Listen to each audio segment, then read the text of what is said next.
Welcome back to another episode on Genealogy TV. I am Connie Knox, I'm and actually more. we're talking today about problem solving and the kind of different things that we can do to help solve some of those genealogical problems. So, Miss Ashley, what kind of problems have you come across? Oh gosh, I think anybody who's been in genealogy for more than 5 minutes understands this. Yeah, I really. have had, gosh, DNA issues, brick wall issues, not knowing where to find certain records, just feeling lost where, I come to a conclusion about something and I'm like, well, I don't have a way to support or refute something. Yeah. Sometimes our problems can get so complex too. I know that I'm still working on some of my Henley ancestors. And when you start getting into first wife and second wife and descendants, and now these people are half relationships, the kids from the different wives, and trying to figure out all the DNA and what the expected DNA should be, it can get a little daunting. And so sometimes, let's just talk DNA for a second. We could take something like Lucid Chart. I use Lucid Chart a lot to help map out some of those relationships, Hmm. because our trees like Ancestry and such, you can't eliminate the noise. Like if you're going to look at descendants of an ancestor on Ancestry or Family Search for that matter, you're getting everything. You're getting all the descendant. I mean, it's just like sometimes you just want to focus on the path between you and a DNA cousin. Absolutely. Yeah. And so for those who are not familiar with Lucid Chart, I love it. A lot of professional genealogists use it. There is a free version. This is not sponsored by Lucid Chart, I promise you. I'm just saying, it's easy to drag and drop a box and connect two boxes together. And so, to be able to do that. And I do this a lot with Academy members when they send me these very complex questions. It's like, huh, what? Wait a minute. I got to break this down. Okay, you got a third great grandparent who had a second wife who, it's like, I got to sit there and map out all of those relationships in order to figure it out. So that's sometimes one idea. You could also use something like Google Sheets or Google or like Excel, to map out the same thing. I know with DNA, it's important to pay attention to the generations. So if you're trying to map out between you and a cousin that you're not exactly sure how they fit, to map out the generations so that you can take that centimorgan count and go, what is the expected centimorgan count for this person? Yeah. And I love And it the might DNA be a painter. couple, right? It might be two or three different types of relationships. It could be, a great niece or a great uncle. I mean, so you kind of have to figure it out. You kind of have to play with it. So, got any ideas for, your general brick wall strategies? Well, in general, I would say starting off with research notes or creating some sort of timeline for yourself, just because at least you get down what you do know, and then you can know where to go from there. Going back to a little bit of what you said with the DNA issues, because I know you and I have discussed this. I too have had DNA issues in my tree. Finding that range for your relationship. I love DNA Painter's shared centimorgan.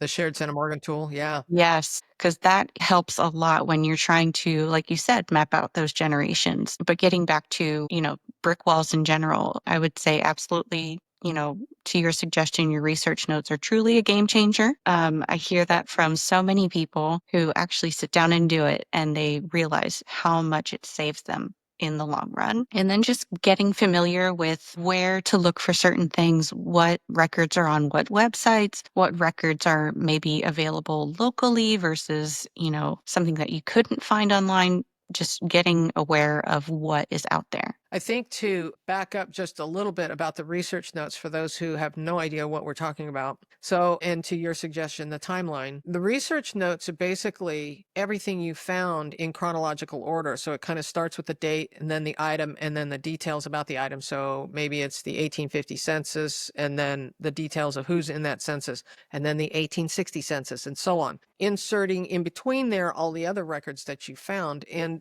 by doing this, and a lot of people like, oh man, that's a lot of work. Well, it actually saves you a lot of time when you're sitting there banging your head against the wall and you're going, I cannot get back to the next generation.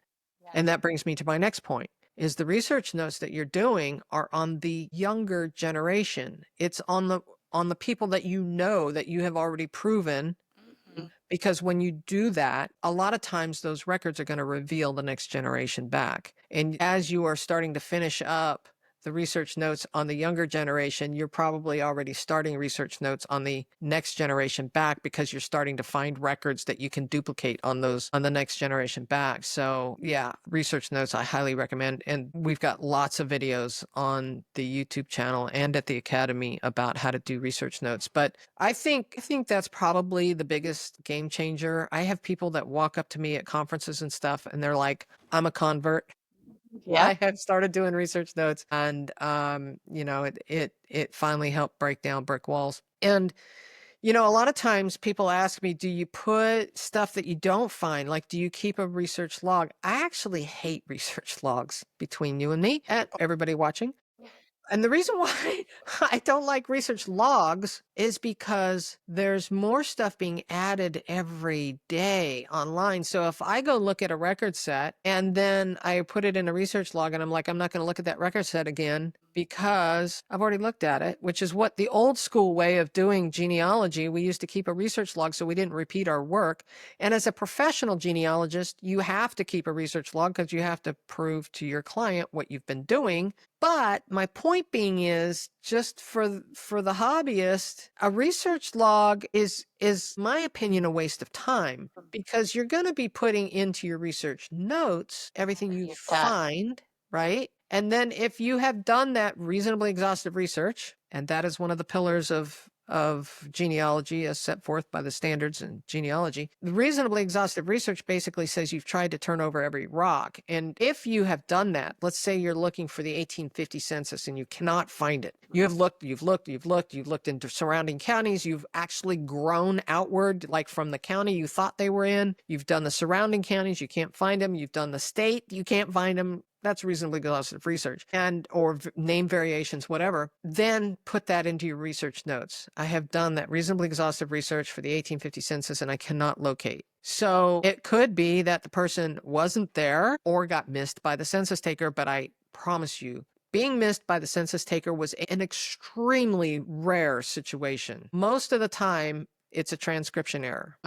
So be thinking about doing your search with just the last name or just the first name. Because if you're looking in a county and, you know, like I always use the 7-year-old boy analogy. I was looking for him, this one kid I couldn't find him. And it turned out he was an orphan and he ended up in a guardianship situation and he ended up being found in the census I was looking for, but under a different last name because he was listed under the guardian's household and the census taker did not bother to change his last name.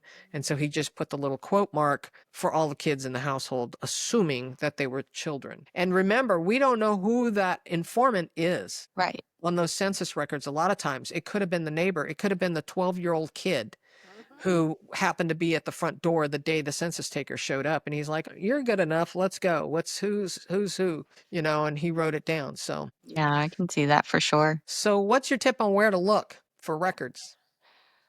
Obviously, we all know that Ancestry has a lot to offer. I know that some folks have said, well, you know, I can't because I'm on a fixed income or whatever the case is. So if you can do it, Ancestry, of course, has a lot of great resources, but looking on multiple online platforms can be a huge help. I always love the combination between Ancestry and FamilySearch. FamilySearch.org being a free resource, obviously is a great help. It's really, really interesting to see how some of the same documents that you might find on Ancestry are also available there. And I've had instances where sometimes, depending on which platform you're using, some of the records might be scanned a little more clearly on one than the other. And they're more Oh, legible. good point. Because I know, especially what you were saying with the looking for someone on a census record, I've had instances where there's a transcription error, whether it's human or the new technology that's out where they're using machines to recognize handwriting. Anything is possible. So, you know, seeking that original always kind of rings in my head in your voice and making sure that you can find it in other places. Yeah, just pretend I'm sitting on your shoulder going, don't forget the Family Search Research Wiki. Yes, yes. So yeah, you can always go to the Family Search Research Wiki, so that you would go to search and drop down to Research Wiki, and there I always drill in by location, and so that's good for both U.S. based and or outside of the United States. If you're listening or watching from somewhere else, anywhere in the world, you can drill into the Research Wiki and learn where the newspapers are or where the court records are, or you can even drill into the county level. Now sometimes the Research Wiki, though, if you drill in too tight, like you get all the way down to the county level, sometimes you will narrow yourself out of some records that are at the state level that might be helpful. So just be thinking about that. Same goes for one of my favorite tips, and I learned this from Krista Cowan at Ancestry decades ago, is the card catalog Mm-hmm.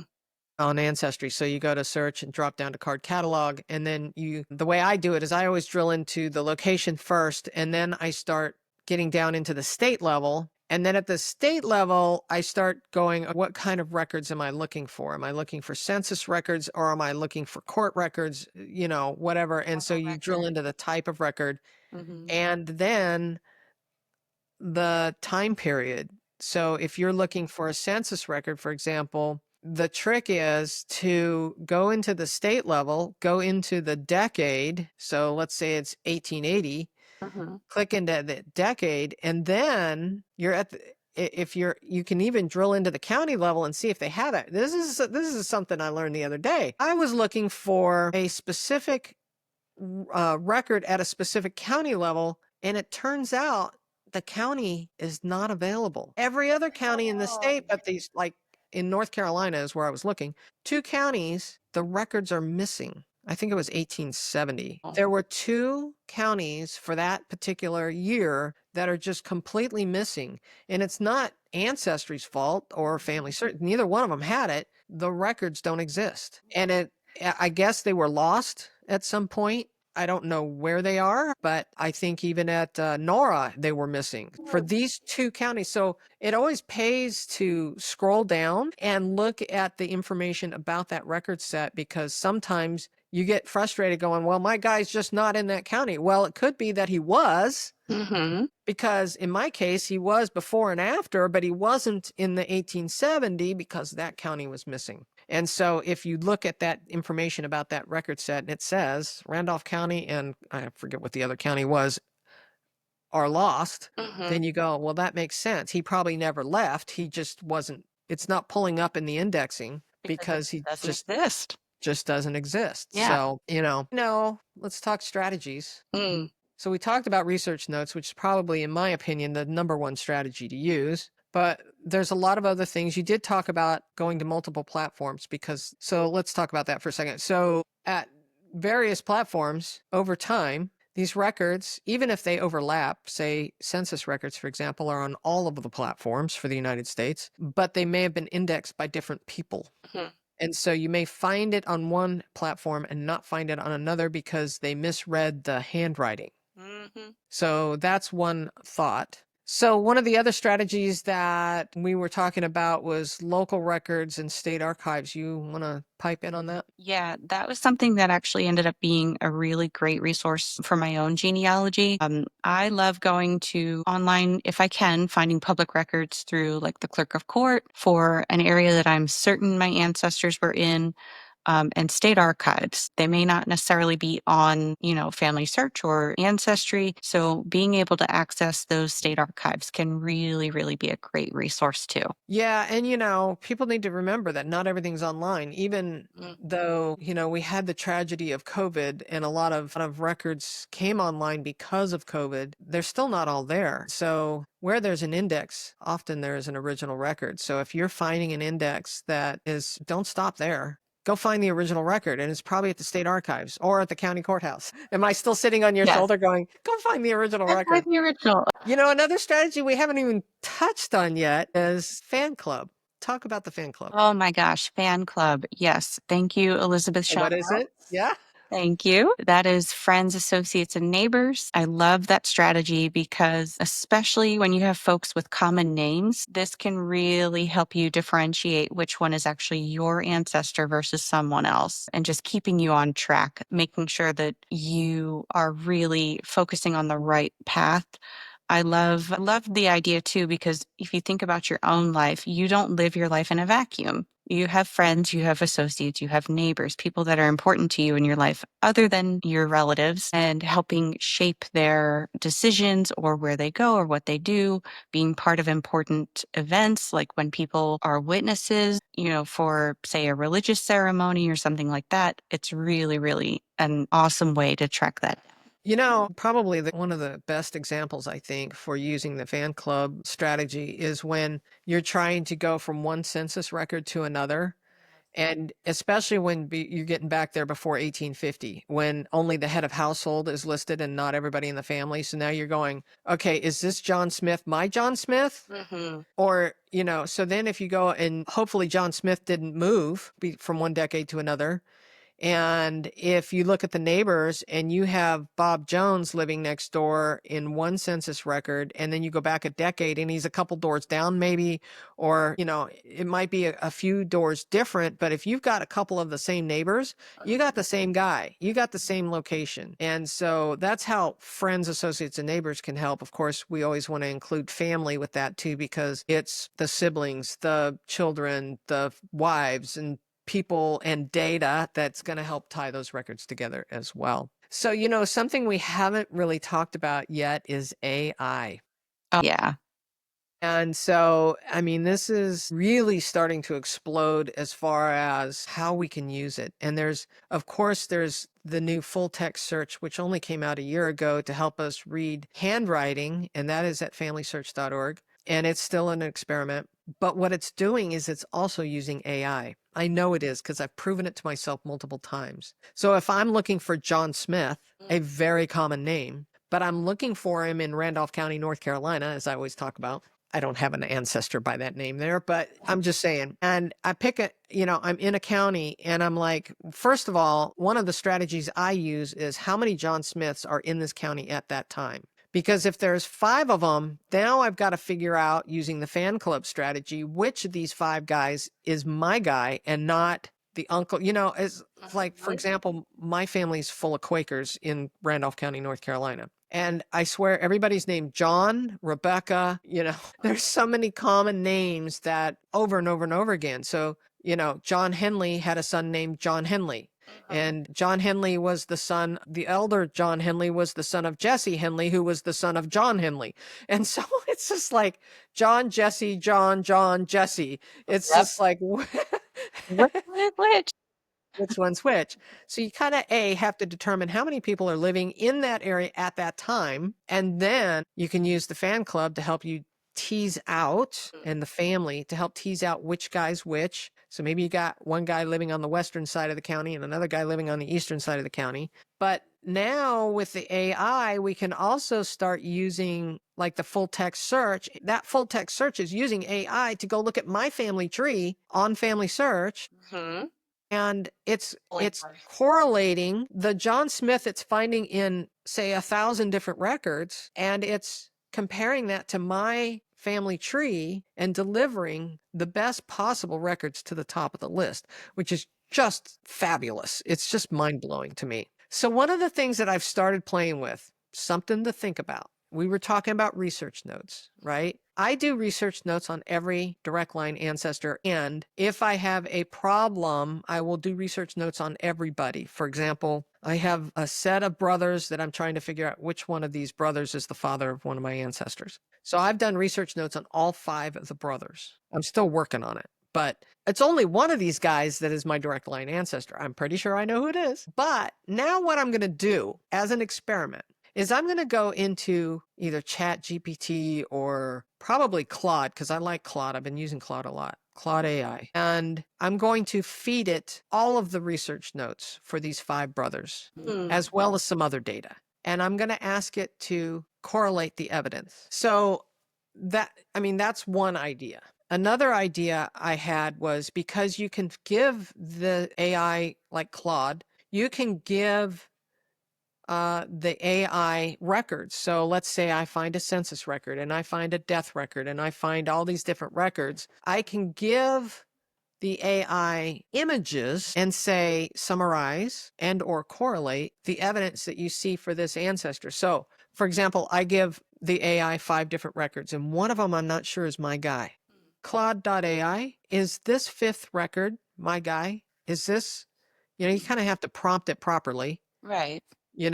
but can you correlate the evidence to determine if maybe you trick it? You go, can you correlate these 5 records and determine if any one of these records does not fit with the others? Okay. Are we talking 2 different guys? I've done this and it has been an eye-opener because a couple times it has said, record number whatever 3 is likely not the same as the others, and it will state why. The dates don't line up, the places don't line up, whatever the situation is, or the ages don't match with the, like maybe I've got John Smith married to Mary, right? Very common names. And I've got 2 different records where I've got John Smith and married to a Mary. Maybe I've got another probate record that is John Smith saying, I leave to my wife Mary and my son John and my son Jesse and all of these other common names. But then one other record has Micaiah and Robert. And so, you know what I mean? So, and maybe I didn't catch that right away. And because they had 20 kids, some of these families had a lot of children. And so it's like, wait a minute. Is the Bob in this record the same as the Robert in this record? You know what I mean? So you can just feed this stuff to the AI in seconds. It comes up and it says, here's what I think. That doesn't mean that AI is perfect and that it doesn't make mistakes. Sure. One caveat to that, though, is if I feed it a set of records and then I come back and feed it another set of records, sometimes it will try and use the previous records as a hallucination for the second set of records. So you have to say, we're being factual. We are not making assumptions based on previous records. You know what I'm saying? So, you kind of have to play with that. But anyway, what about if we have foreign language records? Something that I have learned about that can be really helpful. I know some people resort to like Google Translate or something like that, but a website that I'm sorry if I'm mispronouncing it. I don't know if it's transcribus, but it's spelled with a K.